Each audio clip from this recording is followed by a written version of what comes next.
Why this South Carolina Democrat will vote for Nikki Haley in the primary. As a South Carolina Democrat, I preface all this by saying I never voted for Nikki Haley before, and for good reason. She refused to expand Medicaid and denied over 300,000 South Carolinians medical insurance. Her confusion over the cause of the Civil War is no surprise given that she's consorted with neo-Confederates for years. Even the one thing she is praised for, taking down the Confederate flag from the South Carolina state capitol and grounds, she did only after 9 black churchgoers were murdered by a white supremacist. Previously, out of political convenience, she supported keeping the Confederate flag. In normal political times, her actions would be disqualifying, but these are not normal times and her opponent, Donald Trump, is no ordinary politician. In South Carolina's open primary, Haley has my vote.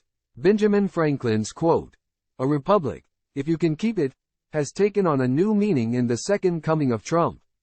In his first term, Trump's compulsions toward corruption and anti-democratic ideals were tempered by his inexperience and a small cadre of rational Americans, Rex Tillerson, Jim Mattis and John Kelly, who dissuaded him from his worst impulses. In a second Trump term, no such people will surround Trump. There is no need to speculate what Trump would do in a second term. He has already said he would sign an executive order firing tens of thousands of civilian federal employees and replacing them with cronies.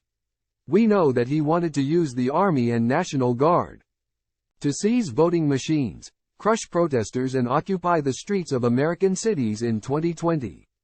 He would create a private army of over 250,000 or more to sweep through the country to find and deport migrants and set up large internment camps in Texas for them. Trump has already called for the execution of his own chairman of the Joint Chiefs of Staff, the suspension of the Constitution, and that's just the start. Most critically, though, a re-elected Trump will be an emboldened Trump. He has suggested in the past that he needed more than 2 terms as president. What if he wants more time? What if, after having been dictator for a day, he demands more days to dictate over us? What if, after a rigorous election, a Democrat wins in 2028? Are we to expect Trump to transition power peacefully? And if Trump says he wants to remain in power, who will stand up to him? Not this GOP. But even if Trump were to leave peacefully, which is no guarantee, what if he merely installs one of his children as president, just as he is now installing his daughter-in-law as head of the Republican National Committee? The threat to our democracy is not just that Trump may never leave. The threat is that we become an illiberal democracy in the mold of Viktor Orban's Hungary, Recep Tayyip Erdogan's Turkey or, more distressingly, southern state governments for the near century after the end of Reconstruction. In illiberal democracies, voting and constitutional rights are a facade, so long as selective populism reigns and the rights of the undesirable are stifled. In this light, stopping Trump and voting for Nikki Haley is an expression of my belief in this country as it is now, and not what Trump hopes to make it. It's an expression of belief in the power of our democracy, however imperfect, and maintaining our constitutional form of government uninterrupted. Many Democrats prefer Trump as the GOP nominee because they believe him easier to beat. But this is a fool's errand. One tried and failed in 2016. It's certainly my hope that Biden can beat either Haley or Trump in November, but both are currently beating Biden in most polling. A lot can improve between now and November to change that dynamic, but conversely a lot can get worse, too. Democracy should not be up for debate and certainly not for a gamble. So the question every Democrat must ask themselves is whom they would rather Biden lose to, rather than whom could Biden beat. DNC Chair Jamie Harrison said Haley and Trump are both fruit from the same MAGA tree.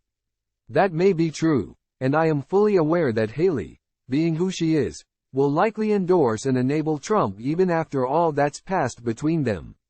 She will do so for the same reason all Republicans do, the mistaken assumption that Trump will pass them the torch and they somehow can unring the bell of authoritarianism later. That too is a fool's errand. But Haley, as the leader of her party and not a mere sycophant, would be a repudiation of Trump. The central issue of 2024 is not abortion or gun control or immigration. The central issue is whether we will even have an election in 2028. Without democracy, there is no space to debate abortion, gun control, civil rights or education policies.